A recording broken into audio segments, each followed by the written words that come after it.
ada banyak wanita atau istri yang kemudian menggugat cerai suaminya setelah mereka dapat keputusan lolos sebagai ASN lah boleh dibilang ya, P3K. Sebetulnya apa yang terjadi?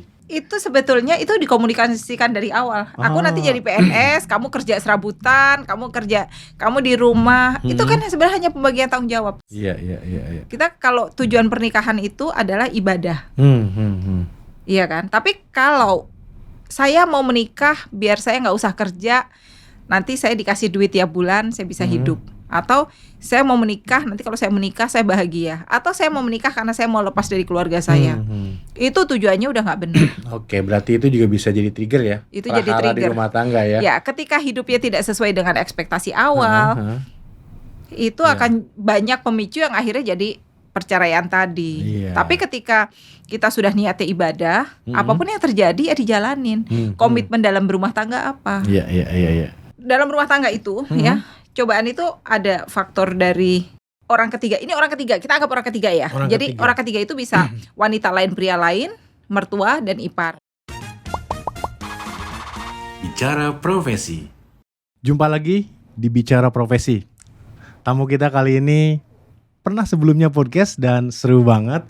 Sekarang saya undang lagi. Beliau adalah Ibu Vitayu, seorang mentor bisnis wanita. Assalamualaikum. Waalaikumsalam warahmatullahi wabarakatuh. Sehat? Sehat alhamdulillah. Senang ketemu Pak Dede lagi. Siap ya.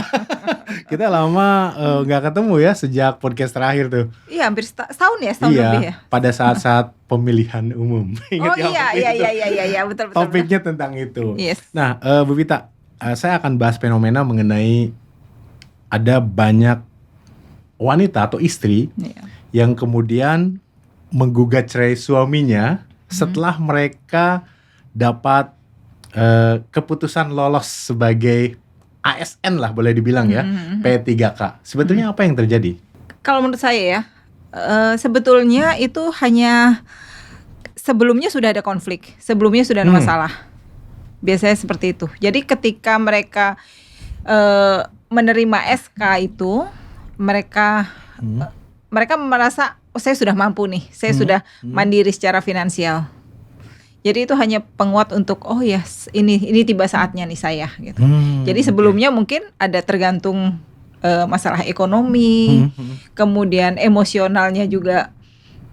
Itu banyak faktor lah. Sebenarnya itu tuh SK ini hanya sekedar ketika saya sudah mampu, saya sudah saya bisa berdiri sendiri, saya lepaskan semua.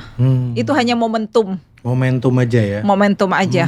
Oke. Apakah berarti sebagian besar mungkin konflik atau permasalahan di dalam rumah tangga itu karena faktor ekonomi? Karena ketika seperti dapat garansi mereka akan dapat bulanan dari bekerja sebagai P3K atau ASN, akhirnya mereka berani speak up tuh. Bukan hanya itu, tapi menuntut cerai misalkan karena merasa aman. Seperti itu bukan sih? Ekonomi itu sebenarnya faktor kesekian ya dalam rumah tangga.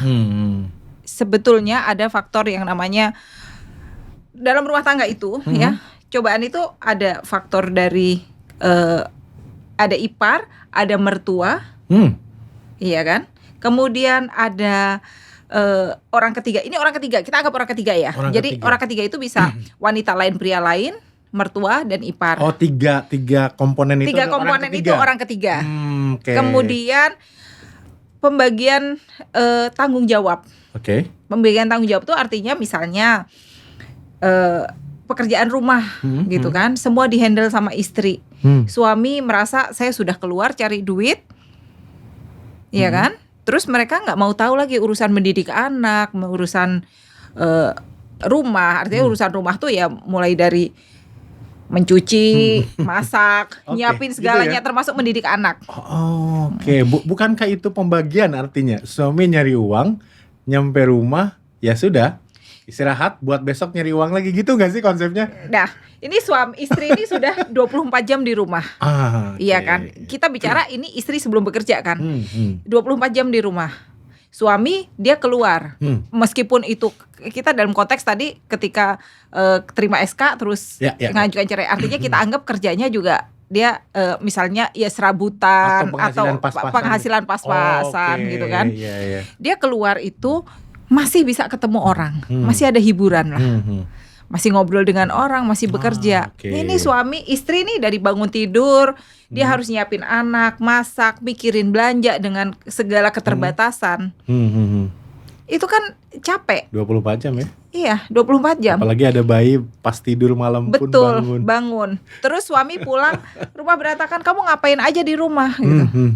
Itu tuh karena dia tidak punya kemampuan finansial, dia akan diem. Dia akan diem, ngalah gitu kan. Tapi ngalah ini kan ada saatnya meledak. Jadi sebetulnya ini hanya bom waktu saja. Jadi SK segala macam ini hanya sekedar ini benar-benar ini saatnya saya melepaskan semua, melepaskan beban saya. Dan sebenarnya jalannya tidak hanya SK, mungkin kalau dia punya jalan bisnis, jalan apapun bisa jadi meledak. Kebetulan kemarin yang masuk di berita adalah mereka yang lolos PNS ya. Iya, padahal di luar itu banyak sekali. Nah, kalau bisnis gimana, Bu Pita? Atau saya tanya dulu deh. Bu Pita ini kan mentor bisnis wanita. Ini kenapa harus ada mentor bisnis wanita? Memang kenapa dengan pebisnis wanita? Saya lihat yang sukses di Indonesia juga bisa dihitung jari ya. Betul. Ada apa sih dengan fenomena itu? Jadi gini, banyak ibu-ibu yang mereka pengen punya penghasilan, tapi nggak tahu dari mana. Dan saya tuh banyak juga yang ini ke saya mengeluh. Mereka nggak punya uang, ngeluh tentang suaminya. Buat saya, ngapain sih banyak ngeluh? Perempuan ini nih, perempuan ya, cari duit tuh gampang banget. Kita ke pasar bawa cabai 2 kilo, pulang bisa jadi duit. Iya nggak? Di rumah ada tanaman apa, dimasak itu jadi masakan. Ya, artinya perempuan ini lebih punya fighting spirit, lebih kuat lah. Harusnya lebih kuat ya. Harusnya lebih kuat. Lalu apa yang membuat mereka tidak seperti itu atau banyak yang seperti itu malah merasa boleh dibilang tersandera ya oleh hubungan dengan suami, akhirnya tadi seakan-akan bahagia padahal itu bom waktu sesuai dengan Bu Pita sampaikan gitu ya. Apa yang membuat mereka seakan-akan nggak berdaya itu?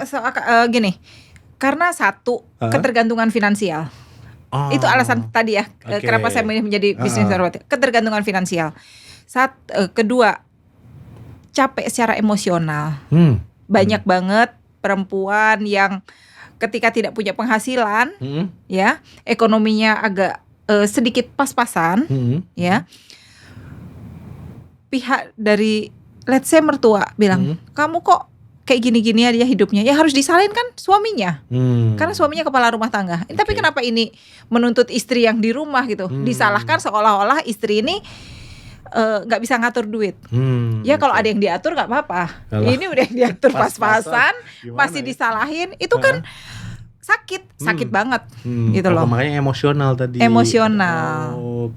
Belum lagi ketika suaminya flirting, makin lah sudah duit pas-pasan, ada ada intervensi dari pihak ketiga, minimal kemudian kabar burung itu juga bikin emosi ya. Terus istri juga kebanyakan ketika di rumah mereka mau keluar aja mereka mikir gitu kan. Sementara suami ketika Sabtu Minggu dia bisa pergi, hobinya apalah, ada mancing, entah golf, entah kalau yang ekonominya agak pas-pasan ya nongkrong aja sama teman-temannya. Ini dari Senin sampai Jumat buat kerja, Sabtu Minggu buat sama teman-temannya. Buat istri kapan? Emang istri nggak butuh waktu buat sendiri gitu kan? Karena nggak bekerja, karena nggak punya penghasilan, jadi itu dianggap normal ketika istri hanya di rumah aja. Istri itu hanya sekedar teman belakang. Butuh meskipun tidak pernah bilang mungkin ya. Suaminya harus sadar itu. Karena tidak semua rumah tangga itu punya komunikasi yang cukup baik. Tidak semua perempuan itu berani mengeluarkan apa yang ada di hatinya, apa yang mengganjal dalam hati dan pikirannya. Tidak semua perempuan berani seperti itu. Walaupun secara alamiah ya gender equality ya artinya punya keinginan yang sama ya. Sama. Setiap orang tuh, kita manusia tuh punya keinginan sama. Makanya banyak banget ibu yang depresi, yang akhirnya marah-marah ke anak. Efeknya tuh panjang gitu loh. Ketika komunikasi dalam rumah tangga nggak sehat itu. Dianggapnya ketika Udah pokoknya kebutuhan kamu terpenuhi itu sudah gitu. Padahal kan kebutuhan untuk didengar itu juga ada. Oke, nah Bu Vita, kalau tadi triggernya adalah diterima sebagai ASN atau P3K di daerah ya, itu mungkin lebih mudah bagi ibu-ibu rumah tangga atau perempuan yang punya syarat dan kualifikasi yang cukup.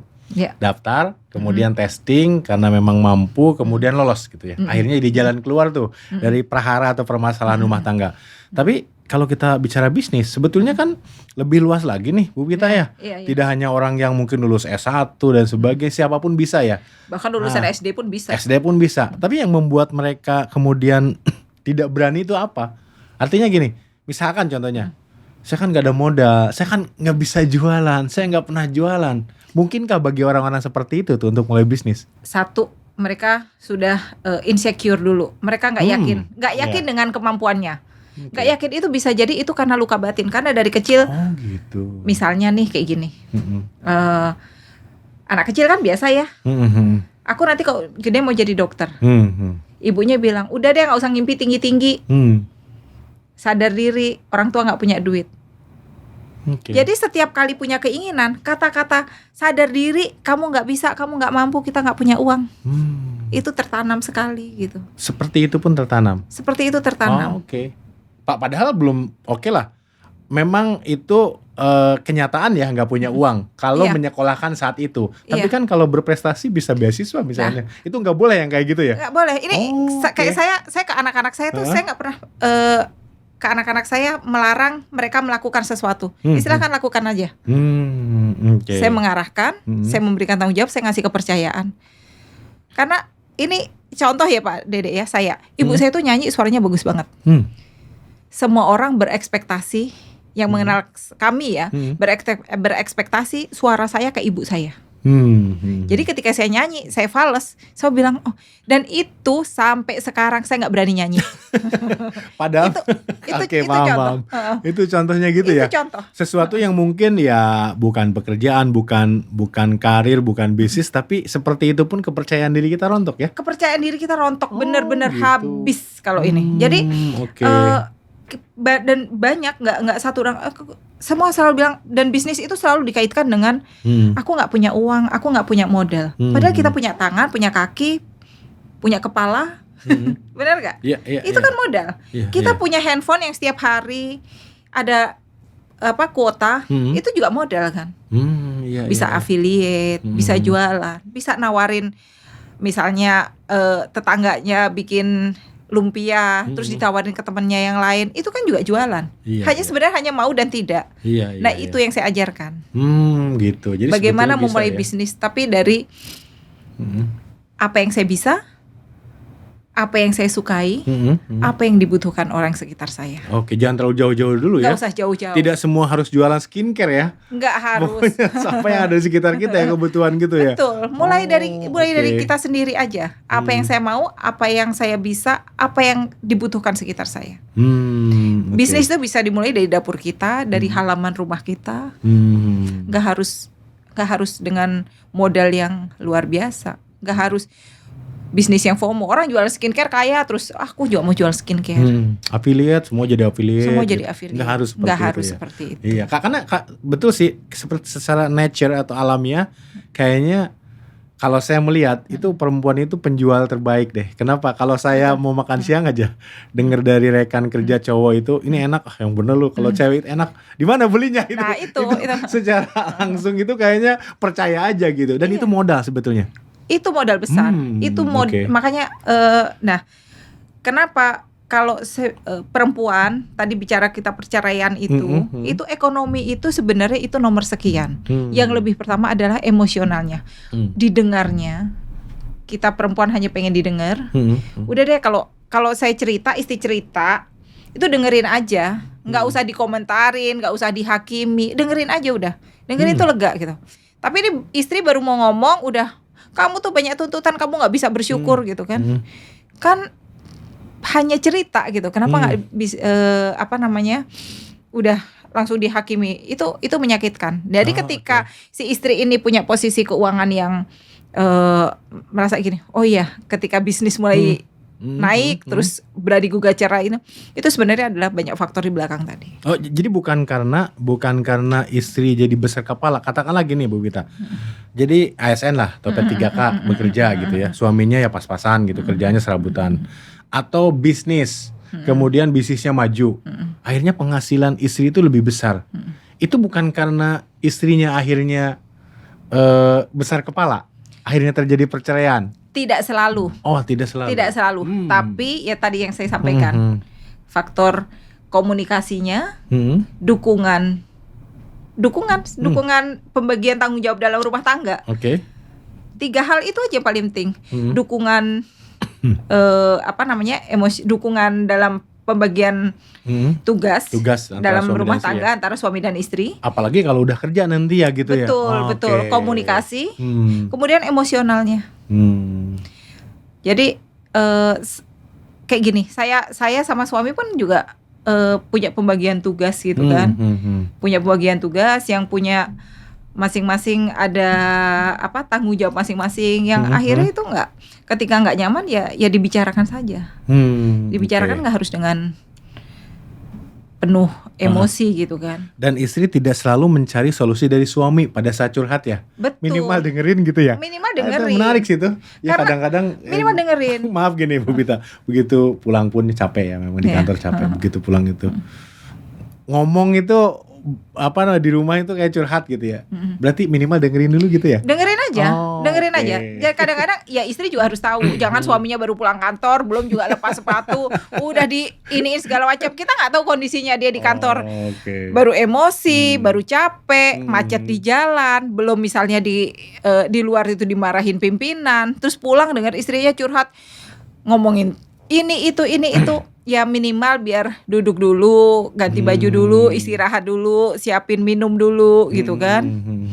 Setelah itu baru ngomong. Jadi tahu kondisi masing-masing. Iya, kadang-kadang kalau lagi capek banget pulang ke rumah itu begitu istri misalkan yang terjadi ke saya juga ngomong, "Pak, ini anak-anak di sekolah. Aduh, nanti aja deh. Nanti masalah lagi di kantor banyak masalah." Ternyata bukan seperti itu caranya. Dengerin aja. Mau nggak masuk ke ininya kita itu nggak masalah gitu. Istri udah lepas tuh ya. Yang penting istri lepas aja. Yang penting dengerin aja. Nggak harus dijawab kan? Nggak harus dijawab juga. Belum harus nyari solusi di sana juga ya. Iya, nggak harus solusi saat itu. Oke, luar biasa, ini menarik banget nih.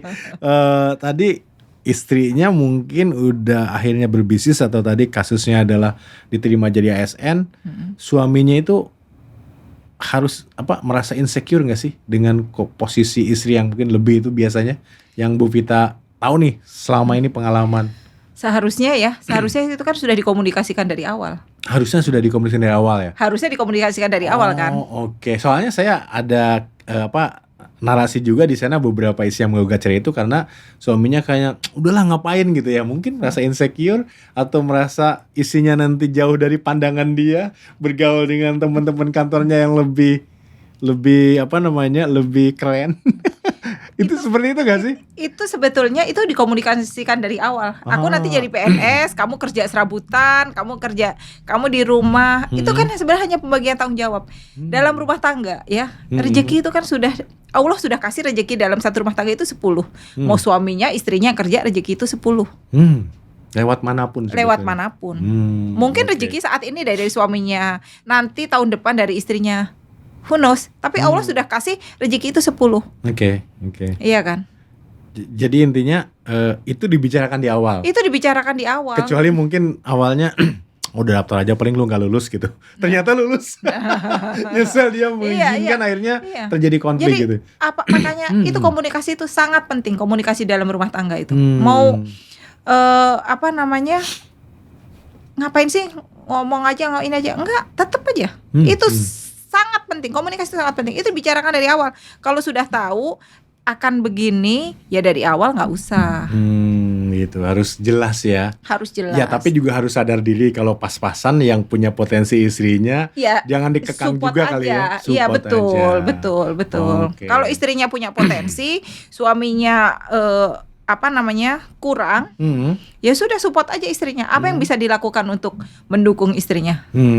Oke. Dan istri menyadari juga bahwa aku bisa seperti ini karena support dari Iya, suamiku, restu karena suami ridhonya juga. suami, Oh. karena doa suami. Itu yang penting. Akhirnya nih Bu Vita, ekstrim nih, saya kepikiran juga pertanyaan ini. Jadi switch peranannya. Yes. Istri di kantor kerja layaknya penanggung jawab inti keluarga, suami di rumah ngurus anak-anak.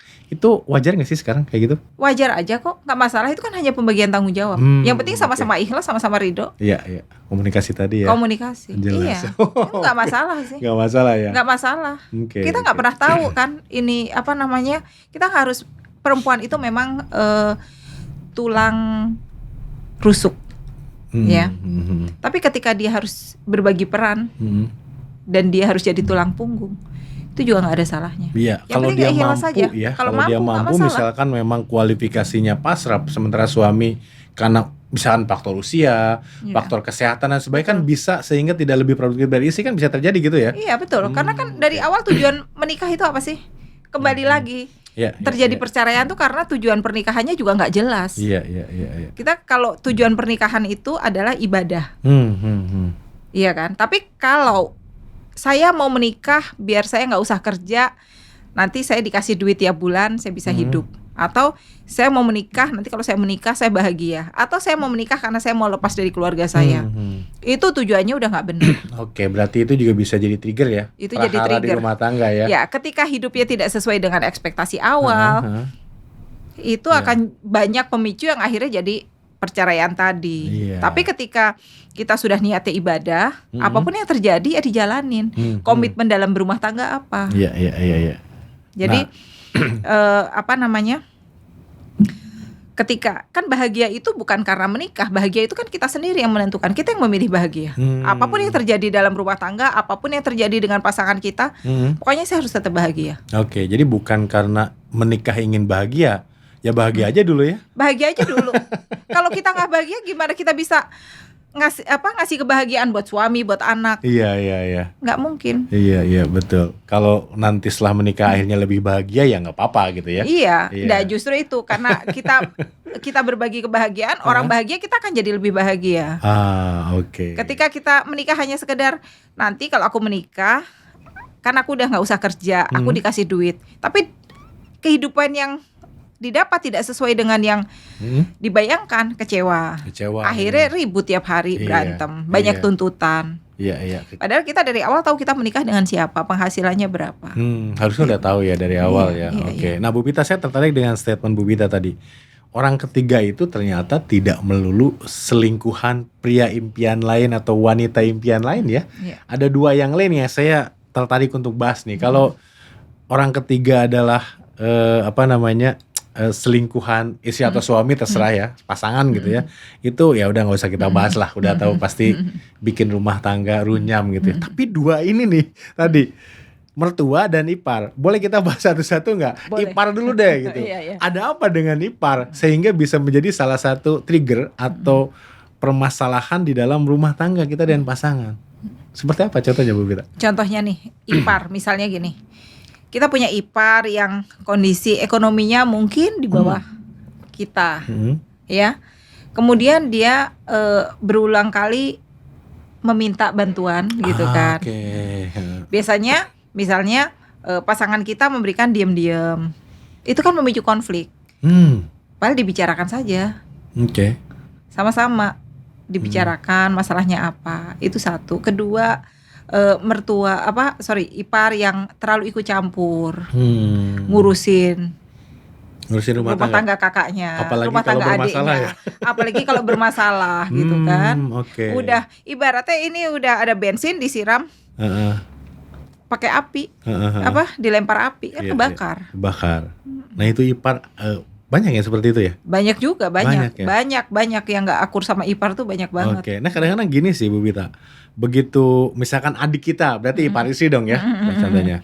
Minta bantuan. Nah kalau kita ngobrol dulu dengan istri, kita ada duit nih contohnya. Kita ngobrol dengan istri, nanti ada kemungkinan istri nggak boleh nih gitu ya. Ya hargai itu. Akhirnya nih biasanya ya udah dikasih dulu berapa toh misalkan ya, mampu dan ada gitu ya, untuk urusan harian, bulanan di rumah tangga udah terpenuhi gitu. Itu sebenarnya nggak boleh ya? Harus ngobrol dengan Harus pasangan dulu? ngobrol, Oh apapun, gitu ya. jadi gini, dalam rumah tangga itu apapun yang keluar dari rumah adalah keputusan bersama. Mau minjem ataupun ngasih harus Mau diobrolin. minjem, mau ngasih, itu harus oke. keputusan bersama. Oke. Apapun, jadi nggak ada diem-diem. Itu akan memicu konflik yang lebih besar. Kalau sampai tahu, Nah, ngamuknya iya. akan lebih luar biasa. Misalkan suatu saat minjem. Biasanya dikasih kok, sekarang sulit. Wah, jadi tahu nih. Jadi tahu. Gitu, itulah jadi Atau ketika pemicunya. mereka ribut, kan waktu itu dikasih. Nah itu. Itu oke. itu kalau kondisinya ada, apalagi yang kondisinya pas-pasan, konfliknya akan oke. jauh lebih besar. Lebih besar ya. Seperti Ke itu. istri dan anak ditahan-tahan, ternyata selama ini ngasih terus tanpa pengetahuan Nah, gitu ya. betul. Oke. Nah, mertua Bu Vita. Mertua itu lebih ini lagi ya, lebih complicated. Oke, lebih complicated. Karena sebetulnya kadang-kadang ada perasaan bersaing dengan mertua. Dan posisi suami ini sering dia diem, alasannya kan aku netral. Padahal netral itu tidak ada. Ketika lu diem aja, kamu adalah berpihak ke salah satu. Oke, enggak pro pun tetap berpihak gitu. Tetap berpihak. Oh, gitu. Kalau diem itu tetap berpihak. Jadi lebih baik bisa menyampaikan ke misalnya nih mertua datang, kok kau masak kayak gini sih? Kok ini rumah nggak rapi, ini nggak rapi gitu kan? Seharusnya ketika tamu datang ya udah diem aja lah. Tapi kan kita nggak mungkin ngomong udah diem aja lu gitu kan? Bener nggak? Iya. Bisa habis kita. Lebih baik sih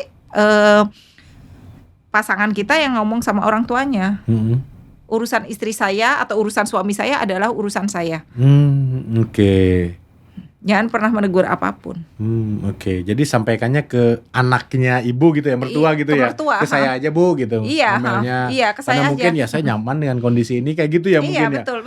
Membela tanpa harus menyalahkan. Tanpa juga. harus menyalahkan. Betul. Tanpa harus melarang ngomel-ngomel juga ya. Orang-orang tua sendiri juga gitu ya. Iya, Nanti betul. nggak boleh kayak gitu ke istri saya juga. Kelihatan kurang bagus gitu ya. Betul. Oh gitu caranya. Apapun kalau mau nasihati istri atau istri saya ke saya aja deh gitu kan. Biar saya ngomong gitu. Oh, Biar oke. hubungannya enak. Tapi kita bicara mengenai mertua yang tinggal bareng pasangan atau enggak sih bicaranya atau sama aja? Itu yang kalau iya sama aja sih sebetulnya seperti itu. Artinya ketika apalagi tinggal bareng sama mertua itu jauh lebih ini lagi ya. luar biasa gitu. Oke. Bisa kadang-kadang ada juga kan kita datang ke mertua nggak mau ngomong sama mantunya, terus tiba-tiba nyari tempat gitu ya, ngobrol berdua sama anaknya, mantunya dicuekin. Itu kan juga ada, itu juga memicu konflik. Hal-hal kecil sih sebetulnya ya, Hal-hal kecil. tapi itu lumayan jadi pemicu kalau sering dilakukan. Iya, saya pernah dengar teman gitu ya. Main ke rumah mertuanya gitu ya. Ternyata mertuanya masak gitu ya. Menantunya itu malah jajan di luar. Itu termasuk bisa menyakiti, menjadi konflik ya. Itu termasuk bisa menyakiti konflik. Padahal sebetulnya dari awal datang bilang, "Ma, aku nggak usah dimasakin ya, aku mau beli di luar. Mumpung aku kesini, aku pengen cari makan dekat-dekat sini, nggak usah dimasakin." Gitu ya. Jadi memang harus bilang dulu di awal. Apapun dikomunikasikan, apapun dibicarakan. Even itu dianggap menyakitkan gitu ya. Dia kalau ngomong nyakitin gitu. Tapi lebih baik diomongin daripada berkonflik di belakang. Oke. Masalah uang, masalah ngatur rumah, masalah segala macam lah. Kan mertua ini kan merasa sangat mengerti bagaimana anaknya. Mantunya Udah puluhan tahun udah gitu ya, puluhan merasa tahun. paling ngerti. Merasa paling ngerti. Oke. Ke mantunya merasa kan selama ini sama saya dia baik-baik aja gitu Iya, loh. iya, Seperti iya. ini. Jadi saling mengklaim ya. Saling mengklaim. itu Itulah pemicu. persaingan antara menantu dan Menantu mertua. mertua. Jadi tidak harus yang dalam satu rumah, beda rumah pun kemungkinan itu terjadi, ada ya. Besar, selalu ada. Selalu ada. Jarang sekali hubungan menantu perempuan dan mertua yang sangat baik. Karena kuncinya sebenarnya satu, di komunikasi. Komunikasi. Pihak anak ini bisa adil. Bagaimana Bagaimana dia berdiri di tengah antara istri dan ibunya, atau suami dan ibunya, tanpa menyakiti kedua-duanya. Oke. Caranya ya bicara, nggak diem aja. Oke. Jadi seperti itu ya. Saya pikir tadinya penyebab tertinggi perceraian itu gara-gara perselingkuhan. Ternyata rilis dari Forbes aja gitu ya. Perselingkuhan justru sedikit. pengaruhnya terhadap tadi perceraian. Ternyata dukungan keluarga itu yang paling tinggi. Dukungan keluarga paling tinggi. Dukungan keluarga dan komunikasi itu yang paling tinggi. Jadi ini fenomena yang mungkin kita mengalami semua. Caranya sebetulnya mudah dikatakan, tapi tidak mudah juga ya dikerjakan ya. Sangat tidak mudah. Karena sebagai anak terhadap ibu gitu ya, apalagi surga di bawah kaki ibu. Gitu ya. Kemudian istri yang tiap hari bersama gitu ya. Itu dilema juga sih. Salah satunya tadi jangan netral. Jangan gitu netral, ya. jangan netral. Jangan netral, justru jangan netral ya. Jangan netral. Atau gini, udah kondisi penghasilan pasangannya pas-pasan, mertua datang, kok kamu nggak punya apa-apa? Yang harus disalahin kan anaknya, laki-laki sebagai kepala rumah tangga, bukan istri yang ngatur rumah, misalnya gitu. Ya maksudnya yang ngatur keuangan di rumah. Ya harus disalahkan anaknya, bukan istrinya. Itu untuk istri yang nggak kerja. Itu menyakitkan sekali. Menyakitkan seolah-olah jadi gue selama ini dianggap ngabisin duit, gue selama ini benalu, gue selama ini parasit. Seperti itu. Padahal iya, kalau tidak ada mereka mungkin gaji suami juga habis ya untuk bayar siapapun yang ada di rumah. Menarik sekali. Kan gak kerja itu juga sebenarnya komitmen bareng kan. Komitmen bareng, betul. Karena di awal kan kita tidak tahu, bahkan mungkin start dari zero gitu ya, sampai suaminya naik karena istrinya berkorban tadi untuk keluarga. Itu bisa seperti itu ya. Giliran ternyata nggak jalan, nggak works istilah anak sekarang, suaminya karirnya, giliran istri yang berpotensi, harusnya sama saja ya, konsepnya sama gitu ya Bu Vita ya. Betul. Nah, terkait dengan guru P3K ini yang menggugat cerai bahkan di Jawa Barat sampai dengan di Jawa Tengah, Jawa Timur juga ada ya, di Blitar sampai puluhan gitu yang menggugat cerai suami gara-gara diterima jadi P3K. Ini sebenarnya apa yang harus dilakukan oleh pemerintah? Apakah perlu semacam ikatan dinas untuk mencegah itu, maksud saya ya, ikatan dinas bahwa 2 tahun semenjak diangkat tidak boleh cerai kalau yang sudah punya suami, itu berguna nggak sih? Nanti kayak meledaknya tahun ketiga. Tahun ketiga tetap aja ya. Sebenarnya mengedukasi ya. Sebetulnya gini loh, dari awal itu edukasi ada pranikah, ada setelah menikah. Itu aja sih kalau misalnya pemerintah memang peduli dengan pernikahan ya. Jadi ada edukasi, ada sekolah sebelum menikah, kemudian setelah menikah. Ada edukasi bagaimana peran penting keluarga dalam hidup.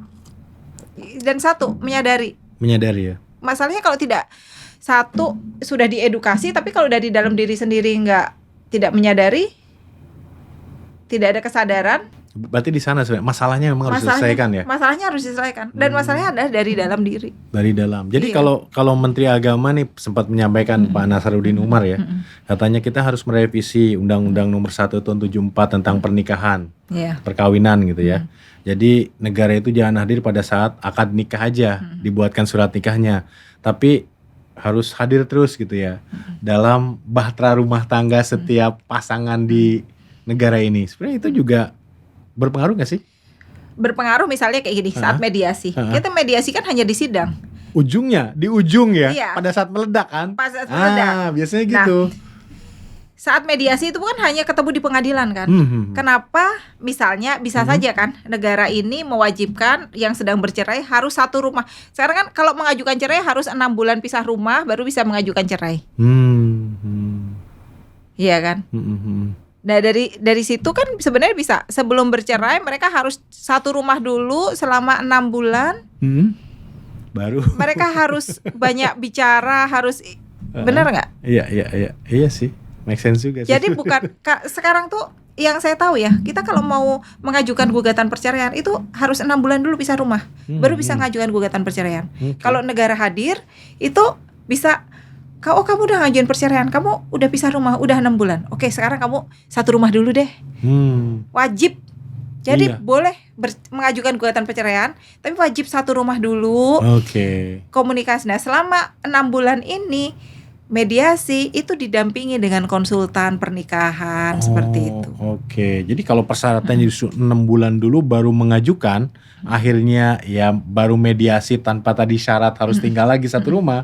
Berarti komunikasi yang putus sudah 6 bulan itu makin dingin ya. Iya pasti. Makin jauh. Makin jauh. Makin ternyata bisa hidup sendiri gitu ya. Iya, lebih betul. enak, malah makin merasa seperti itu ya. Betul, betul, Mediasinya betul, nggak betul. berguna dong kalau gitu ya. Makanya itu kan Oh, sekarang iya. mediasi itu kan udah sidang 1, 2 Heeh. mediasi, Iya, benar iya, nggak? Baru betul, nanti betul. putusan cerai. Tapi mediasinya kan ya seperti hanya syarat aja gitu Syarat loh. aja Beda gitu. ketika wajib satu rumah 6 bulan didampingi konsultan, misalnya seminggu sekali konsultasi. Wah itu ya Bagaimana? betul ya. Iya jadi ada konseling juga Iya, gitu iya, ya. ada Jadi konseling. oke. Jadi ya mungkin itu yang dimaksud Pak Menteri Agama gitu ya, harus hadir. Harus Tidak hadir, hanya pada iya. saat awal dan akhir gitu ya. Betul, betul. Oke. Konseling bukan berarti ikut campur terlalu dalam Iya, ya. iya.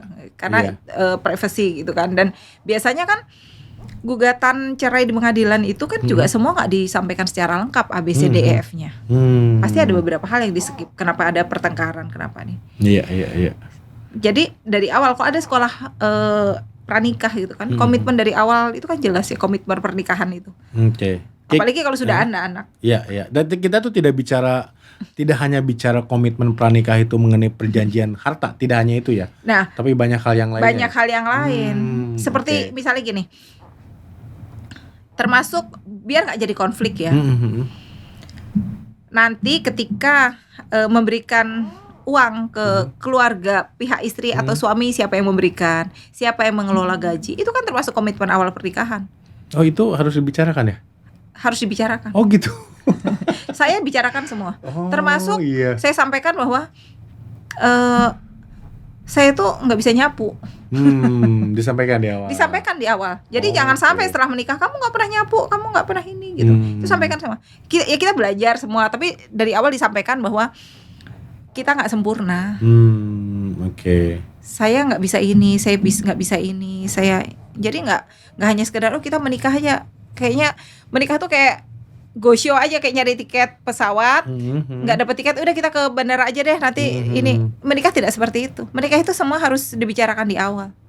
Oke. Termasuk kamu punya tanggungan nggak ke keluarga? Oh harus dari awal harus dari jelas awal. itu ya. Iya sejelas itu kan untuk menjaga. Ternyata dia tulang punggung dari keluarganya yang jumlahnya belasan gitu ya. Iya betul. Wah itu harus jelas di awal ya. Harus jelas di awal. Kemudian jangan sampai kita kayak menikah itu jangan sampai kayak beli kucing dalam karung.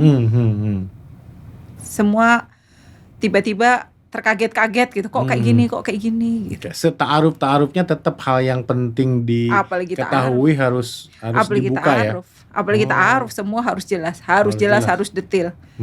Termasuk misalnya gini. Oh, ternyata ada penyakit yang keturunan segala macam. Termasuk misalnya gini, nanti tiba-tiba di tengah pernikahan ada masalah entah kesehatan, entah apapun, siapa yang harus bertanggung jawab dalam keuangan? Istri boleh kerja enggak? Itu kan, atau ketika suami enggak tiba-tiba nggak punya penghasilan, apakah istri akan tetap menerima? Itu dibicarakan semua dari awal. Itu kalau ada, makanya gunanya ada sekolah. Ya, tahapan yang benar seperti itu. Iya, Cuman betul. banyak yang shortcut ya. Karena menganggap itu tuh tabu. Membicarakan uang itu tabu, membicarakan keinginan itu tabu. Padahal kan nggak ada salahnya kita bicarakan keinginan kita. Iya. Padahal kalau sudah punya anak, itu adalah tanggung jawab bersama orang tua kan. Anak itu adalah komitmen kita. Anak tidak pernah minta dilahirkan. Kita yang menghadirkan anak. Kita yang minta ke Allah ada anak. Kita yang berdoa minta ya. Kemudian dititipin anak. Iya. Anak gak pernah minta kan. Iya, iya. Terus ketika anak sudah ada, orang tua memutuskan bercerai, nih anak kan jadi bingung. Benar nggak? Iya, iya. Korbannya biasanya selalu anak ya. Korbannya Salah selalu satunya anak. yang paling dekat. Betul. Jadi sebelum bercerai seharusnya memikirkan ini anak itu adalah komitmen. Hadir karena pernikahan. Harusnya memang itu yang jadi ikatan kita. Betul. Tapi bukan jadi alasan, satu-satunya alasan untuk tetap bersama, tapi memendam terus permasalahan dan unek-unek ya. Tetap harus diselesaikan. Tetap kan harus gitu ya. diselesaikan. Pokoknya nggak apa-apa saya menderita karena anak. Ya itu jangan. nggak bisa ya. Ya seperti jangan. itu. Anaknya nggak akan bahagia juga. Iya sama ya. Bagaimana anak akan bahagia kalau orang tuanya nggak bahagia? Oke. Itu kayak ibaratnya kita tuh nanam bibit-bibit kemarahan, bibit kecewaan kalau kita nggak selesaikan itu. Jadi ketidakbahagiaan kita tuh ya putus aja di kita, jangan menular ke anak, jangan tumbuh juga di anak. Jadi apapun yang terjadi ya kita tetap harus bahagia. Kalaupun ada masalah selesaikan, komunikasikan. Yang akhirnya terjadi perceraian adalah ketika masalah-masalah ini tidak diselesaikan. Dianggap ketika udah berantem, bangun tidur masalah selesai. Ya enggak lah. Atau suami bilang, ya dengan gue diem, gue berharap lu tahu gitu kan. Kan rumah tangga itu bukan aliran kebatinan. Bisa nebak pikiran orang, enggak juga ya. Betul, harus dibicarakan, semua harus dibicarakan. Komunikasi itu penting sekali. Nah, untuk jadi pembelajaran dan mungkin action plan bagi terutama istri nih, Bu Vita nih. Katakanlah ada pasangan ya, yang viewer kita mungkin juga ada yang merasakan lah ya gitu. Ini suami saya nggak bisa diatur nih, kalau apa-apa itu nggak mau komunikasi, udah diem-dieman dan sebagainya. Nih sebagai istri mulainya harus bagaimana? Mungkin ada teman-teman nih yang viewer kita nih, saya kan istri, wah susah ngajak ngobrol suami, selalu nggak didengarkan, selalu semau dia dan sebagainya. Mulainya bagaimana nih supaya mereka bisa melakukannya nih? Karena di pikirannya sudah suaminya susah. Gitu ya. Pak Dede pernah nggak gini? Aku kok kangen ya sama ibu gitu. Terus tiba-tiba ibunya datang ke rumah Pak Dede, pernah nggak kayak gitu? Pernah minta datang tapi bukan datang, mau dong main gitu, pernah itu? Enggak, maksudnya Pak Dede lagi kangen sama ibunya, Pak Dede nggak ngomong, terus tahu-tahu ibunya datang sendiri, pernah nggak? Atau Pak Dede lagi kangen, ibu saya. Atau kangen terus tiba-tiba nelpon gitu? Iya kan? Itu sering kan? Nah itu contoh. Jadi energi kita, vibrasi kita tuh nyambung, tapi kalau energinya tuh nyampe gitu loh, bahwa Pak Dedek kangen, ibunya telepon. Iya, betul. Sering itu kalau itu. Iya kan, sering kan. Sama suami, suami saya susah nih, nggak bisa diatur. Di pikiran istrinya udah suaminya susah, nggak bisa diatur. Udah susah duluan ya. Udah susah duluan. Kenapa nggak berpikir, oke, aku mau ngomong sama suamiku dan saat nanti suamiku pasti akan dengerin aku ngomong apa. Sama-sama ini kan. Iya. Jadi harusnya positive thinking dulu, terus mulai saja ya untuk ngobrol dengan suami gitu ya. Iya, nggak didengerin ya ngomong aja. Ngomong aja ya, cuma dengan baik juga ya. Iya, tapi ngomongnya juga nggak emosi ya. Kamu tuh, kayak gitu juga ya. Dengerin dong aku ngomong gitu. Siap. Iya, kalau kita berpikir kan sering ya, misalnya Pak Dedek gini, aduh aku ngebatin nih lagi pengen mie ayam gitu, terus tahu-tahu kok ada yang datang bawain mie ayam. Sering kan kayak gitu. Iya kayak gitu kadang-kadang seperti itu. Nah itu kenapa nggak kita manfaatkan untuk hal-hal yang memang kita inginkan dan harus kita kendalikan. Positif aja dulu ya. Iya. Jangan khawatir dulu, jangan negatif apalagi ya Bu Vita. Jadi gini, kalau kita udah khawatir dulu, marah dulu, energinya akan nyampe. Gitu ya. Pasangan kita pun akan ketika ngelihat kita tuh udah kesal duluan, udah pengen marah gitu. Bahkan nggak ngelihat pun sampai ya tadi. Nggak ngelihat aja nyampe, pasti nyampe, energi kita nyampe gitu. Oke, luar biasa.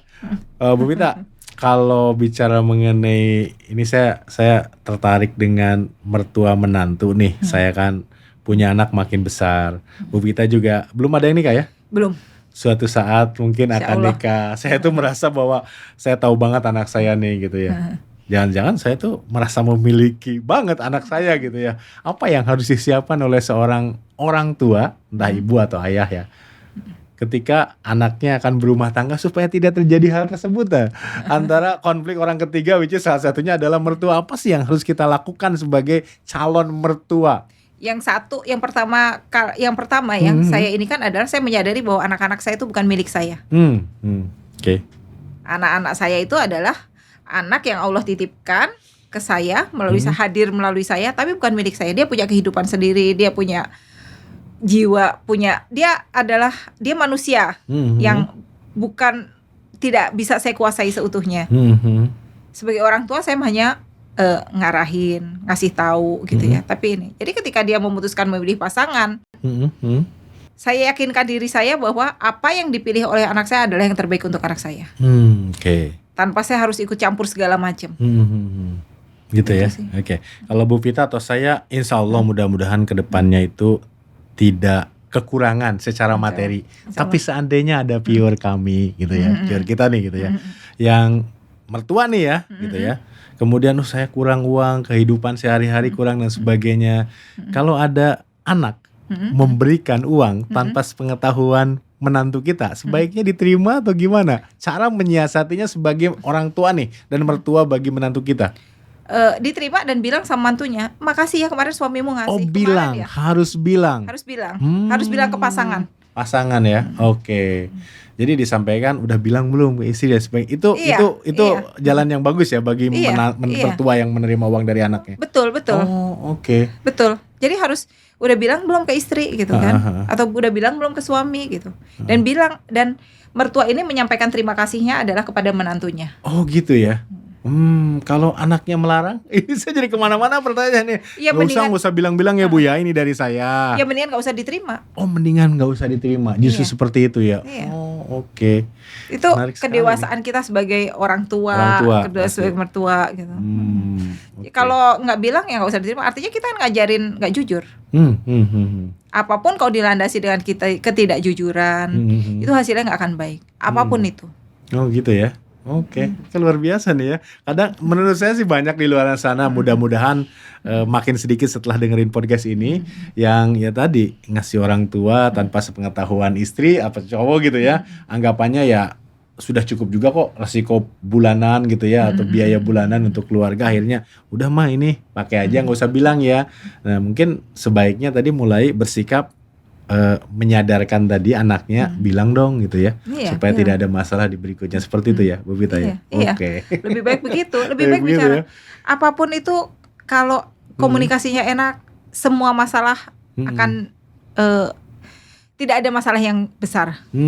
Oke. Bahkan mungkin kalau berani bilang suaminya, seorang mertua atau seorang ibu juga jadi yakin bahwa keluarga anaknya baik-baik saja sebelum ngasih ke dia ya. Betul. Daripada misalnya ngasih terus ke ibu gitu ya, ternyata keluarganya terbengkalai atau kekurangan, itu kan orang tua juga berkontribusi tuh ya. Betul. Belum lagi nanti akhirnya kan aja timbul, oh iya anakku tuh kan ngasih diam-diam, istrinya pelit. Padahal sebenarnya mungkin nggak pelit gitu loh. Oh gitu, bisa jadi seperti itu. Bisa jadi seperti itu.